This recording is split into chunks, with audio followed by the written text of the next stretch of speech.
जय जोहार। अपन देखत हो न्यूज प्लस 21। मैं हूं अपन के संग ललिता चक्रधारी। देखो बिहिनिया के 10 बड़े खबर। छत्तीसगढ़ के जांजगीर में फंसे बोरवेल लइका ला निकाले में बाधा बनिस चट्टान। 10 साल के लइका 60 घंटा ले फंसे। छत्तीसगढ़ में पहली बार धान के 16,000 ले ज्यादा किस्म के डीएनए फिंगरप्रिंट तैयार। एमे बाजरा भोग के 18 वेराइटी। नेशनल हेराल्ड अखबार ले जुड़े मनी लॉन्ड्रिंग केस में राहुल गांधी ईडी के सामने आज हुई पेश। सोनिया और राहुल गांधी ला नोटिस देबर कांग्रेस ईडी के ऑफिस के बाहर आज कर ही प्रदर्शन।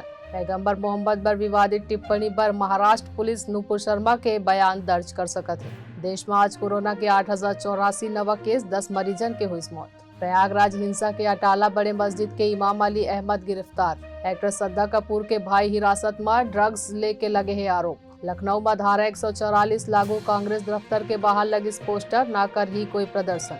मेघालय में सुबह सुबह भूकंप के झटका 4.0 रही तीव्रता। ऐसे जानकारी लिए लगातार अपडेट रहे बर देखत रहो न्यूज प्लस 21 आप मन के हक के बाद।